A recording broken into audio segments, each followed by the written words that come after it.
여러분 반갑습니다. 여러분 지난 주간에 혹한기 훈련 받느라 고생 많았습니다.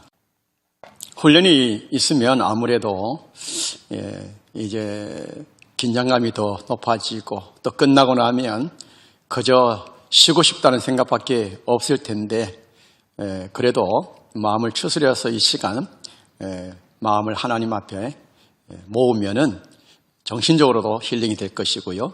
정신적으로 힐링이 되면 또 몸도 힐링이 됩니다. 그래서 우리 정신과 몸이 같이 연결되어 있기 때문에 몸만 회복된다고 해서 회복되는 게 아니라 마음에도 힐링이 되어야 되고 종합적으로 힐링이 되어야 되기 때문에 예배가 여러분들의 영과 육에 힐링이 되어지는 정말 귀한 시간이 될 것입니다.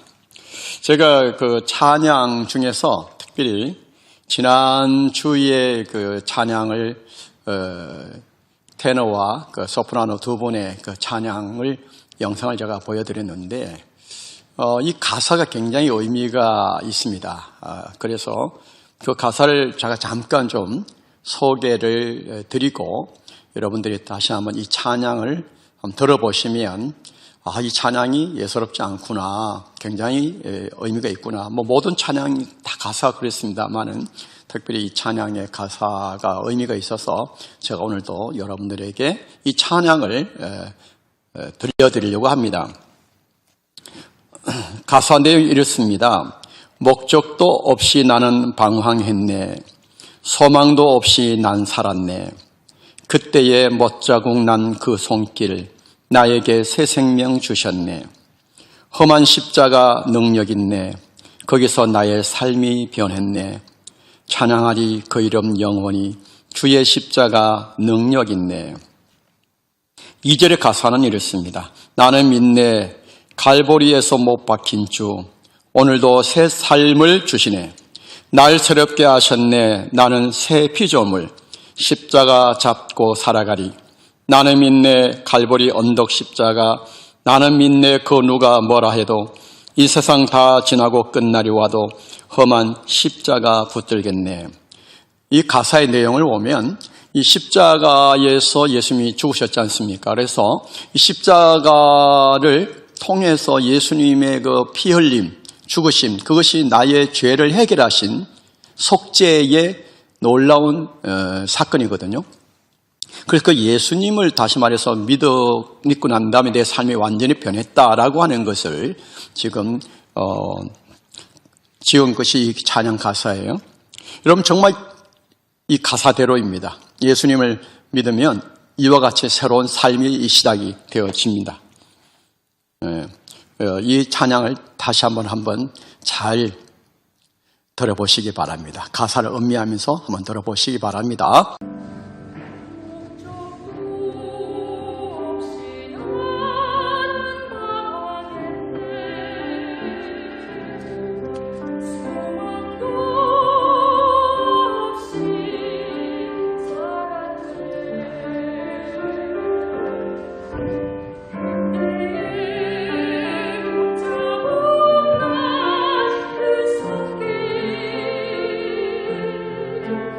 나에게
한 주간도 이 찬양을 계속 들어보시면 좋겠습니다. 제가 지난주 설교 영상도 유튜브에 그대로 올려놨으니까요.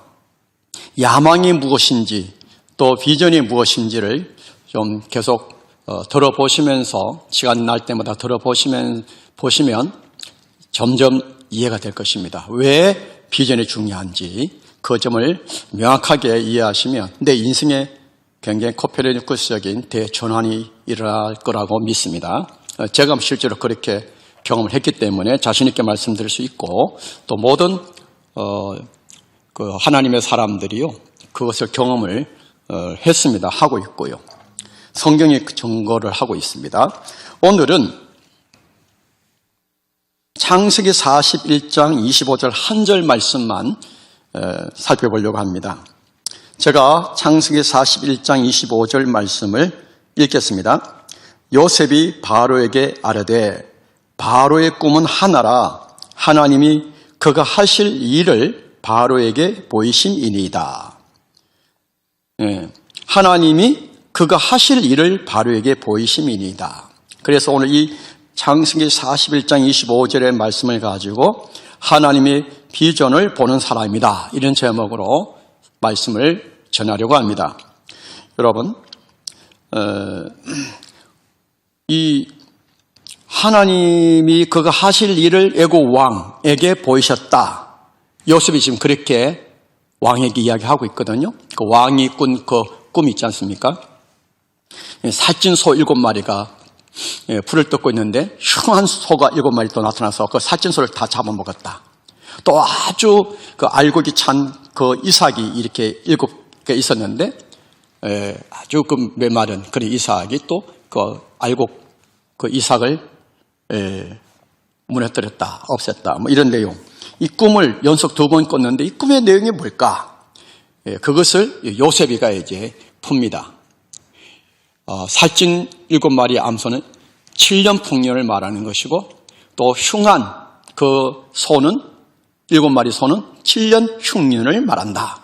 그래서 7년 풍년이 오고 그 다음에 7년 흉년이 올 테니까 7년 풍년이 왔을 때 잘 곡식을 저장을 해서 7년 흉년을 대비해야 된다. 이것을 할 수 있도록 잘 관리할 수 있도록 지혜로운 사람을 세워야 된다. 이것이 요셉이 그 애굽 왕에게 제시한 해답이었습니다. 해몽이었고요. 그러자 이제 그 왕이 요셉을 총리로 세우죠.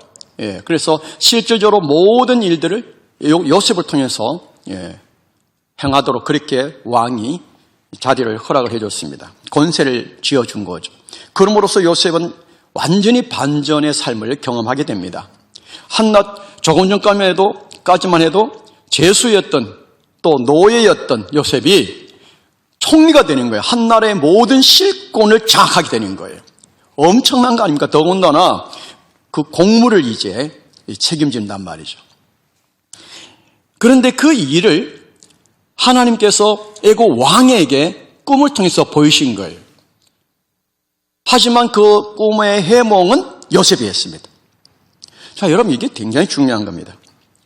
똑같은 꿈에 대한 그 내용을 다 들었지만은 해석한 사람은 요셉밖에 없었다는 겁니다. 요셉밖에 없었습니다. 근데 여기서 중요한 게 하나님이 그가 하실 일을 바로에게 보이셨다. 감옥 안에 있을 때에 두 관원장, 바로의 왕의 그 술 맡은 관원장과 떡 맡은 관원장도 꿈을 꿨지 않습니까? 근데 그 꿈도 요셉은 하나님께서 그들에게 꾸게 하신 꿈이다. 그들이 앞으로 어떻게 될 것인가, 3일 후에 어떤 인생이 될 것인가를 하나님 미리 보여주신 거다라고 해몽을 합니다. 그런 점에서 하나님은 하나님을 믿지 않는 사람들의 삶에도 간섭하고 계시다라고 하는 것을 볼 수가 있습니다. 사실 여러분, 하나님은 믿는 사람들만 삶에 간섭하시는 분이 아닙니다. 믿지 아니하는 하나님을 모르는 사람들의 삶에도 간섭하십니다. 그런데 하나님이 간섭하시지만은 하나님을 믿지 않는 사람들은 그 의미를 모릅니다. 당하는 사건과 문제를 통해서 도대체 이것을 어떻게 해석해야 되는가에 대한 하나님의 지혜가 없기 때문에 예, 그것 때문에 막 스트레스를 받고 고민하고 그러죠. 그런데 그것을 하나님의 사람, 하나님 믿는 사람들은 잘 해석합니다. 이게 사건과 문제에 대한 정확한 해석, 하나님이 함께하는 사람들에게만 주어지는 지혜지요. 지금 한나라의 왕이 꾼 꿈도 그 나라의 현인들, 그 다음에 술사들, 애굽에 얼마나 쟁쟁한 사람들이 많았겠습니까? 그런데 못 풀잖아요. 오직 요셉만이 푼단 말이에요. 하나님이 요셉에게 이 지혜를 주셨기 때문에 가능한 거죠. 여러분, 하나님이 하실 일을 오늘도 역사 속에서 저나 여러분들이나 우리 하나님 모르는 사람들에게 다 보이고 계시다니까요. 지금 역사가 어떻게 진행될 것인가, 앞으로 어떤 역사가 도래할 것인가, 성경을 통해서 다 제시하고 있다는 거예요. 만약에 하나님이 바로에게 주신 이 꿈을 요셉이 해몽하지 못했다면 어떻게 됐을까요? 7년 풍년이 왔을 때, 와, 이거 웬일이야 하고 그냥 모아놨다가 홍청망청 쓰고 난 다음에 막상 7년 흉년이 오면 꼼짝없이 당하는 거죠. 기근으로 인해서 먹을 것이 없어가지고 얼마나 많은 사람들이 죽어가겠습니까? 실제로 요셉의 가족들도 7년 풍년 때 흉년을 대비하지 못했기 때문에 애굽에 곡식을 사러 왔단 말이에요. 하나님께서 야곱에게도, 하나님의 사람 야곱에게도 이걸 안 알려주신 거예요. 이게 참, 이게 범상치 않은 거 아닙니까? 그러므로 그 시대에 하나님께서 요셉에게 이 사실을 알도록 지혜를 주셨다고 하는 것, 얼마나 요셉은 복받은 사람입니까? 그런 점에서. 그러므로 우리 주변에 하나님이 함께하는 사람을 만난다는 게 굉장히 큰 축복입니다. 내 인생의 문제에 대해서, 내 인생의 사건에 대해서 내가 무슨 의미인지는 모르고 있었는데, 아니, 그 놀라운 비밀이 있다? 하나님이 하실 계획이 있다? 이것을 알고 대처한다는 거, 또 그렇게 살아간다는 거, 얼마나 이것이 의미가 있냐 이 말입니다.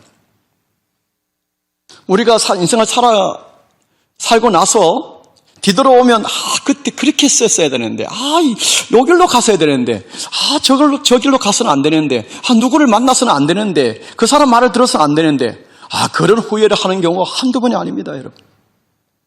예. 그냥 안다고 해서 보증 썼다가 전재산 다 날아가는 분들 계시고요.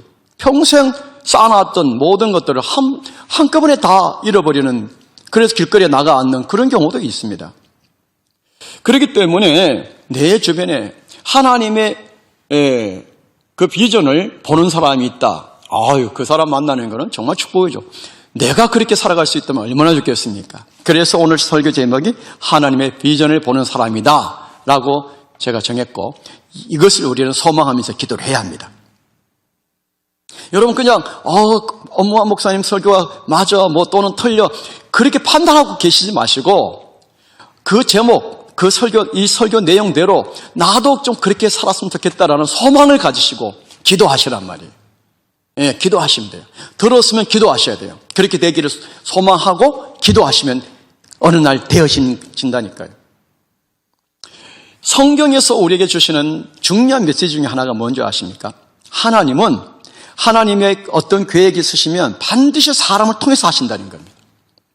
하나님은 무소부재하시고 전지전능하신 분이시지만, 그분이 말씀으로 천재도 창조하셨지만은, 그러나 하나님이 이 구원의 일, 하나님이 어떤 그 계획을 이루시는, 하나님의 비전을 이루는 데 있어서는요, 사람을 통해서 하세요. 사람을 통해서 하시기를 하나님은 정하셨어요. 그게 구약성경 아모스라고 하는 성경에 나옵니다. 제가 한번 읽어보겠습니다. 아모스 3장 7절에 이런 말씀이 있습니다. 주 여호와께서는 자기의 비밀을 그종 선지자들에게 보이지 아니하시고는 결코 행하심이 없으시리라. 주 여호와께서는 자기의 비밀을 그 종 선지자들에게 보이지 아니하시고는 결코 행하심이 없으시리라. 없으신다. 반드시 그 비밀을 알리신다는 거예요. 그리고 그 일을 행하게 하신다는 거예요. 여러분, 예수님께서 요한복음 5장에 보면 이런 말씀을 하셨습니다. 그러므로 예수께서 그들에게 이르시되 내가 진실로 진실로 너희에게 이르노니 아들이 아버지께서 하신 일을 보지 않고는 아무것도 스스로 할 수 없나니 아버지께서 행하시는 그것을 아들도 그와 같이 행하느니라. 무슨 말씀이십니까? 예수님이 무능력하다는 것입니까? 아닙니다. 무능력하다는 뜻이 아닙니다. 예수님은 하나님이십니다. 그분의 말씀 한마디로 엄청난 능력을 나타낼 수 있습니다. 천지를 창조하셨을 때 같이 참여하셨으니까 성부 하나님과 성자 하나님이 바로 예수님이시거든요. 그럼에도 불구하고 이분은 성부 하나님, 아버지라고 표현하죠. 아버지께서 하시는 일을 보지 않고는 아무것도 스스로 할 수 없다. 안 한다는 거죠. 아버지가 보이시는 것을 보고 한다는 거죠. 여러분, 이것은 마치 뭐와 같으냐면 야구 시합에서 투수가요, 공을 스트라이크를 던질지 볼을 던질지 낮은 볼을 던질지 높은 볼을 던질지 인사이드를 던질지 아웃사이드를 던질지를 자기가 얼마든지 혼자 할 수 있지만 포수하고 사인을 주고받습니다. 포수가 인사이드로 던져, 아웃사이드로 던져, 스트라이크 던져. 포수가 사인을 주면 투수가 마음에 들면 오케이, 알았어. 고개 까뜩까뜩하지 않습니까? 이제 사인이 맞았다는 거죠. 그리고는 던집니다, 여러분. 물론 정말 포수가 원하는 그런 폰으로 제대로 던지면은 좋겠지만 비켜갈 수도 있지 않습니까? 그래서 포수가 못 잡는 경우도 있고 그렇습니다만은 예수님과 하나님과의 관계는 정확하니까요. 정확합니다. 네. 이것이 바로 하나님의 비전을 보는 사람의 삶의 전형적인 모습입니다. 이 삶을 하나님께서 우리에게 요구하시는데요. 이게 쉽지가 않죠. 아무나 이렇게 살 수가 없죠. 네? 아무나 이렇게 살면 얼마나 좋겠습니까? 근데 그렇게 못 살아내잖아요. 하지만 할 수 있다는 거예요. 여러분, 하나님이 아브라함이라는 한 사람을 저 갈대아 우르 그곳에 이제 있는데 거기서부터 이제 지금 가나안 땅, 팔레스틴 땅으로 이제 인도해 냈습니다. 그럼 아브라함이 그냥 어느 날 자기가 결정해서 그 땅으로 이사 갔겠느냐고요. 그 먼 데를. 그 옛날에 국경만 넘으면, 아니 집을 떠나면 무슨 일을 당할지, 봉변을 당할지 어떻게 압니까? 그런데 이 갈대아 우르라는 땅에서 지금 팔레스틴 가나안 땅으로 가기 위해서 유프라테스 강을 건너야 됩니다. 이거 쉽지 않죠. 그리고 정말 도적을 만날 수도 있고 강대로 만날 수도 있는데 그 위험한 길을 아브라함이 그냥 혼자 내가 가야지, 거기서 가서 사업을 해야지, 그렇게 간 게 아니거든요. 하나님이 아브라함에게 꿈에 나타나셔서 너 지금 고향 친척 아비 집을 떠나서 내가 지시할 동안 가. 어디라고 말씀도 안 하신 거예요. 가. 라고 말씀하셔서 아브라함이 지금 순종해서 오는 거예요. 이사한 거예요. 그 땅에 왔더니 하나님이 이제 아브라함 이런 약속을 하십니다. 너는 너의 고향과 친척과 아버지의 집을 떠나 내가 내게 보여줄 땅으로 가라. 내가 너로 큰 민족을 이루고 내게 복을 주어 내 이름을 창대하게 하리니 너는 복이 될지라. 너를 축복하는 자에게는 내가 복을 내리고 너를 저주하는 자에게는 내가 저주하리니 땅의 모든 족속이 너로 말미암아 복을 얻을 것이라. 여러분, 하나님이 놀라운 계획이 있었어요. 그래서 아브라함 부르신 거예요. 우리가 내 마음대로 살다가 어느 날 예수를 믿는다, 누구의 전도로 또는 제 설교로 어떤 연유로 인해서 내가 예수 믿었다라고 하는 건 뭘 의미하는 줄 아십니까? 이제 하나님께서 본격적으로 내 삶에 대한 어떤 계획을 보이시고 하나님이 계획해 놓으신 그 삶으로 인도해 가시겠다는 거예요. 그 삶은 내가 지금까지 상상하지도 못한 놀라운 그런 삶이라는 거예요. 근데 우리는 모르기 때문에 자꾸 고집을 부리죠. 싫어, 나는 안 갈 거야, 안 해, 나 예수 안 믿을 거야, 나 하나님 안 믿을 거야. 근데 내 마음대로 살고 싶은 거거든요. 그런데 내 마음대로 살았을 때 그 결과가 좋으면 좋은데 좋을 리가 없습니다. 좋을 리가 없습니다. 그래서 하나님께서 콜을 하시는 거예요. 이미 예배해 놓으셨다니까. 우리 인생에 대한 놀라운 계획을 예배해 놓으시고 부르신다는 거예요. 부르신 거예요. 아브라함이 그때 하나님의 지시를 따르지 않고 자기 생각대로 자기 야망대로 살아갔다면 그가 믿음의 조상이 될 수 있었을까요? 여러분, 이 아브라함의 후손이 바로 이스라엘 민족이 됩니다. 그런데 신약 성경에 와보면 아브라함이 이 삶에 대해서 스데반이라고 하는 집사님이 이런 얘기를 했습니다. 설교를 했습니다. 스데반이 이르되 여러분 부형들이여 들으소서. 우리 조상 아브라함이 하란에 있기 전, 하란이라고 하는 것은 갈대 우르에서 이제 팔레스틴 땅으로 가는데, 가나안 땅으로 가는데요. 국경, 우리나라로 말하면 신의주와 같은 그런 위치예요. 하란에 있을 때에, 하란에 있기 전 메소포타미아에 있을 때, 메소포타미아 갈대 우르, 아브라함이 살던 곳이죠. 영광의 하나님이 그에게 보여 이르시되 내 고향과 친척을 떠나 내가 내게 보일 땅으로 가라 하시니 아브라함이 갈대아 사람의 땅을 떠나 하란에 거하다가 그의 아버지가 죽음에 하나님이 그를 거기서 너희 지금 사는 이 땅으로 옮기셨느니라. 지금 하나님이 아브라함을 인도하셨다는 거예요. 이 가나안 땅으로. 저도 하나님이 저를 지금 인도하셔서 여기까지 오게 하신 거거든요. 제 생각으로 이건 제가 목사될 마음도 없었고요. 제가 여러분들을 만날 생각도 저는 없었고, 제가 군에 군 와서 이렇게 하리라고는 저는 전혀 생각하지 않았는데, 이렇게 제가 좀 하게 된 것은 하나님이 저를 인도해 오신 거예요. 원래 제가 군에 와서도 15사단 제가 38년대 진중 제일교회를 제가 가기로 돼 있었어요. 근데 거기에서 제가 가려고 하다 못 가고, 제가 27사단 7, 8 우리 연대, 지금 여단입니다만은 오게 된 거거든요. 그러니까 제 삶을 하나님 컨트롤 하신 거죠. 아브라함을 하나님 컨트롤 하신 거죠. 이게 하나님의 사람들의 삶이에요. 그래서 하나님의 사람들의 삶의 특징이 뭐냐면 내 야망이 내려지는 거예요. 내가 앞으로 이렇게 해야 돼, 저렇게 해야 되겠다라고 하는 그런 어떤 미래에 대한 꿈을 내려놓고 하나님의 계획이 뭐냐? 그걸 비전이라고 했잖아요. 그 비전이 뭐냐? 이걸 알아내는 것이 큰 과제라니까. 이거 알아내면 되는 거예요. 예. 그런데 이게 비전뿐만 아니라 우리 삶의 전반적으로 하나님이요, 컨트롤해 가세요. 그러면 마치 우리 로봇처럼 그렇게 하나님 하신단 말이에요. 아니에요. 그런 의도가 아니에요. 그런 의미가 아니에요. 내가 생각하는 삶은요, 나를 망하게 하는 삶이에요. 내가 생각하는 내 삶의 어떤 그 계획은요, 나를 무너뜨리고 나를 망하게 하는 쪽으로 간다니까요. 그런데 하나님 우리를 살리시려고 하는 거예요. 이걸 알아야 돼요. 부모님이 나에게 왜 잔소리를 하십니까? 잘 되라고. 근데 나는 그걸 듣기 좋아합니까? 싫어합니까? 싫어합니다. 그러니까 부모로부터의 자유를 달라. 그걸 독립하겠다. 이러자. 그럼 부모님 말씀 안 듣는 자녀가 그럼 잘 되느냐? 잘 될 수도 있겠죠, 물론. 예. 그러나 통계적으로 봤을 때는 잘 안 되는 경우가 상당히 많습니다. 하나님 말씀 안 듣고도 내가 잘 살고 행복하고 평안하고 그리고 인생의 승리자가 된다. 하나님 믿을 필요가 없죠, 그러면.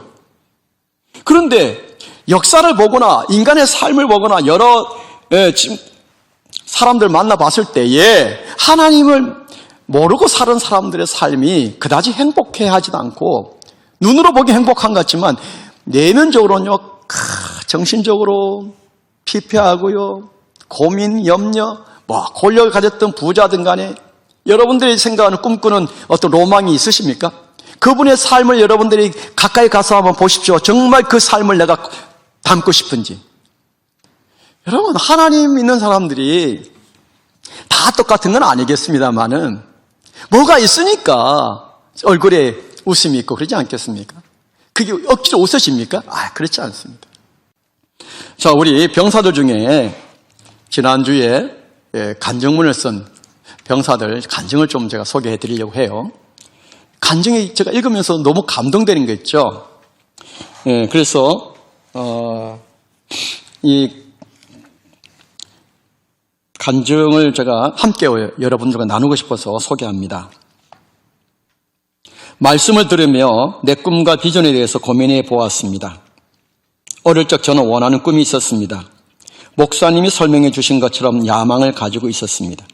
비전이라는 말은 종종 들어보긴 했지만 정말 진지하게 하나님이 나에게 주신 비전은, 하나님이 나를 계획하신 그런 비전은 오늘 말씀을 들으며 와닿았습니다.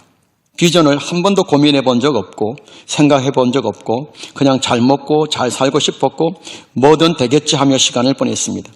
그러다 보니 꿈이라고 하고 싶었던 것은 할 수 없게 되었고 좋아하는 게 무엇인지도 모르고 뭘 해야 할지도 모르는 그런 사람이 되어버렸습니다. 목사님께서는 얘기해 주셨습니다. 비전이 정말 중요하다고, 하나님께 비전을 구해야 한다고. 저는 현재 미래에 대해 하나도 모르겠고 막막합니다. 뭘 해야 할지도 모르겠고 잘하는 것도 없고 돈이 있는 것도 아니고 해놓은 것 하나도 없습니다. 그래서 정말 막막하고 무섭지만 말씀을 통해 다른 건 몰라도 딱 한 가지는 자신감이 생기고 바뀔 수 있다는 생각을 하게 되었습니다. 분명 하나님께서 날 위해 계획해 놓으신 꿈, 비전이 분명 있다는 작은 희망을 보게 되었습니다. 여러분, 이게 대단히 중요한 깨달음입니다. 이게 굉장히 중요합니다. 조금 못 살아도 괜찮다는 생각을 해봅니다. 하나님이 주신 비전이 무엇인지만 깨닫고 꿈꾸게 된다면 제 삶은 바뀌리라고 확신해 봅니다. 오늘부로 다른 건 몰라도 매일 작은 시간을 내어 하나님께 기도하며 여쭈려고 합니다. 비전을 주세요. 하나님 정말 저의 계획하신 것을 알려주세요 하고 군 안에서 찾아 나갈 수 있도록 도와주세요. 이 또한 하나님의 계획이라고 믿겠습니다. 여러분, 이 병사 이 소감은 정말 중요하고요. 그렇게 되기를 저도 기도하고 축복합니다. 반드시 전역하기 전에 하나님 비전을 알고 전역할 수 있기를 축복합니다. 우리 모든 설교 듣는 우리 병사들이나 가족들이 그렇게 되기를 원합니다. 하나님의 계획을 아는 것이 중요합니다. 그러려면 하나님과 가까워져야 되겠죠. 하나님과 자꾸 대화해야 되겠죠. 그게 기도 아닙니까? 하나님께서 저를 창조하시지 않으셨습니까? 하나님 저를 창조하셨지 않습니까? 하나님 저의 아버지 아니십니까? 하나님 제 인생의 주인이 아니십니까? 하나님 저를 통해서 하나님 뭘 하기 원하세요? 그렇게 할 수 있도록 제가 준비되게 해주세요. 하나님 그 계획을 알고 그 계획을 이룰 수 있는 삶이 되게 도와주세요. 여러분, 이 기도가 굉장히 중요합니다. 또 한 병사의 소감문을 읽어드리겠습니다. 입대하기 전부터 입대하고 나서 그리고 지금까지도 저의 가장 큰 고민은 진로입니다. 대학을 기대에 못 미치게 진학한 후부터 꿈도 없었고 학점은 잘 받아놔도 마음 한쪽이 항상 막막했습니다. 뭐를 하며 살아가야 하고 그냥 전공적으로 취업한다면 과연 행복하게 살 수 있을지 앞이 보이지 않는 기분이었습니다. 오늘 목사님의 설교는 이런 저에게 크게 와닿았습니다. 저는 교회에 다니긴 했지만 믿음에 대한 열정은 전혀 없었습니다. 때문에 남들처럼 어려서부터 돈, 사회적 지위 등 야망적인 목표를 가지고 살았습니다. 하지만 베드로나 목사님은 달랐습니다. 베드로는 어부로 일하며 현대 세상 사람들과 같이 풍요롭게 사는 세속적 야망을 가지고 살고 있었습니다. 하지만 예수님이 사람을 낚는 어부라는 비전을 제시하셨고 베드로는 야망을 버리고 믿음으로 비전을 따라갔습니다. 결국 베드로는 설교 한 번으로 몇천 명의 영혼을 살리는 사람 낚는 어부의 비전을 이루었습니다. 목사님의 경우도 마찬가지였습니다. 목사님은 법관이라는 야망을 가지고 계셨고 이를 이루기 위해 주경야독하시며 노력하셨습니다. 하지만 하나님은 목사님이라는 비전을 제시하셨고 여러 시행착오 끝에 사람들의 영혼을 살리는 목사님이라는 비전을 이루셨습니다. 무엇보다 가장 와닿는 두 분의 공통점은 평안이었습니다. 예수님을 영접하여 비전을 품고 비전을 목표로 살아가니 마음속에 어둠이 물러가고 빛이 채워지듯 평안과 기쁨과 감사가 넘쳐났다는 것입니다. 항상 야망을 목표로 살아왔고 때문에 항상 마음 한켠이 막막하고 답답했던 저로서는 희망이 보이는 것 같았습니다. 나도 예수님을 내 마음속에 주인으로 영접할 뿐만 아니라 하나님을 알아가고 친밀해져 가면 하나님이 설정하신 나의 삶의 목표인 비전을 알 수 있고 그것을 목표로 살아간다면 행복할 수 있을 거라는 희망을 가지게 되었습니다. 그래서 앞으로 남은 군 생활 동안 하나님을 알아보고 싶어졌습니다. 따라서 먼저 목사님이 추천하신 성경 아카데미부터 시작하려고 합니다. 현재 6강까지 올라온 상황인데 주말에 2강 못하면 1강씩이라도 꼭 드리려고 합니다. 끝으로 막막했던 저에게 좋은 말씀으로 희망을 제시해 주시고 하나님을 알아갈 기회를 제공해 주신 목사님께 감사 인사드립니다. 자, 오늘 또 한 명의 우리 병사의 소감문을 나누고 싶은데 시간 관계상 2명의 우리 병사들의 소감문만 소개했는데요. 그 외에도 많은 병사들의 이 소감을 읽어보면 읽을수록 제 마음이 참 감동이 돼요. 하나님이 제가 설교한 것에 대해서 여러분 그렇게 반응한다고 해서 제가 막 기쁜 거 이것보다도 하나님이 저를 써주시고 하나님이 오늘 여러분들을 정말 이 설교 영상을 통해서 만나 주셨다는 게 너무 감사한 거예요. 너무 감사한 거예요. 여러분, 하나님이 아브라함이라는 한 사람의 삶에 오셨어요. 하나님이 요셉이라는 한 사람의 삶에 간섭하고 계세요. 하나님이 모세를 불러서 출애굽이라는 비전을 보이시고 쓰셨어요. 하나님이 여호수아라는 한 사람을 불러서 가나안 땅의 정복에 대한 비전을 보이시고 쓰셨어요. 하나님이 베드로를 예수님을 통해서 부르셔서 사람나 업으로 세우셨어요. 이와 같이 하나님이 오늘 우리를 부르시고 계세요. 내가 그 하나님 부르심에 순종하고 받아들이면 그때부터 하나님의 비전의 삶으로 나를 인도해 가기 시작하세요. 이것을 여러분들 받아들일 것인가 말 것인가는 각자의 선택에 달려있어요. 이 중요한 기회를 놓치지 마시기 바라요. 아직 예수님을 영접하지 않으신 분들은 예수님을 영접하십시오. 하나님, 저는 죄인입니다. 저의 죄를 대신해서 예수님 이 땅에 보내주시고 십자가에서 죽으시고 3일 만에 다시 살아나셔서 저의 구세주가 되심을 제가 믿습니다. 이 시간 제 마음의 문을 열고 예수님을 나의 구세주로 모셔드립니다. 제 안에 들어오셔서 영원히 나의 구세주가 되어 주시옵소서. 나의 주인이 되어 주시옵소서. 이제부터는 하나님과 함께 영원토록 살기 원합니다. 하나님 함께 해주세요. 요셉과 함께 하신 것처럼, 아브라함과 함께 하신 것처럼 하나님 저와도 함께 해주시고, 하나님 그 비전을 알게 하셔서 그 비전을 이루는 삶이 되어지게 해주십시오. 예수님의 이름으로 기도합니다. 요 기도입니다. 그러면 하나님께서 영접하는 자, 예수 이름을 믿는 자들에게는 하나님의 자녀가 되는 권세를 주셨다고 성경은 증거하고 있거든요. 예, 주 예수를 믿어라. 그리하면 너와 너의 집이 구원을 얻는다고 했거든요. 구원이란 말이 뭡니까? 죄와 사망으로부터 해방되는 것, 독립되는 것. 하나님 만나는 것이 바로 구원이고 하나님 함께 하심이 구원입니다. 예, 하나님의 영이 내 안에 들어온단 말이에요. 오늘 요셉을 통해서 하나님께서 말씀하십니다. 하나님이 그가 하실 일을 바로에게 보이심이니이다. 오늘 하나님이 저에게 이 말씀을 전하게 하시고 하나님의 비전이 얼마나 중요한 것인가를 하나님 저에게 알게 하셨고 경험하게 하셨기 때문에 여러분들에게 나누는 것입니다. 여러분, 하나님의 비전을 보는 삶의 주인공 되기를 축복합니다. 감사합니다. 기도하겠습니다. 사랑의 하나님 아버지, 요셉처럼 하나님의 비전을 보는 주인공이 되게 해주십시오. 이를 위해서 예수님을 나의 구세주로 영접하게 하시고 하나님과 친밀한 관계를 갖게 하셔서 하나님의 비전을 볼 수 있게 하시며 그 비전의 삶에 하나님 살아갈 수 있도록 은혜 부어 주시옵소서. 하나님 아버지, 우리 병사들 한 사람 한 사람의 마음을 만지셔서 이 설교를 들은 모든 병사들이 하나님의 비전을 보는 사람들이 다 될 수 있기를 축복합니다. 감사합니다. 혹한기 훈련에 인해서 피곤한 몸, 고단한 몸입니다. 영적으로, 육신적으로, 정신적으로 회복되게 주옵소서. 예수님의 이름으로 기도합니다. 아멘. 이제는 우리 구주 예수 그리스도의 은혜와 우리 하나님의 크신 사랑과 성령님의 교통하심이 하나님의 비전을 보는 사람이 되기를 소망하는 사랑하는 우리 병사들과 믿음의 가족들, 그리고 이 설교를 들은 모든 하나님의 사람들을 위해 우리 7,8여단 부대와 조국의 모든 교회와 선교 현장 위에 대한민국 위에 영원토록 함께 하시기를 주 예수 그리스도의 이름으로 간절히 축원하옵나이다. 아멘.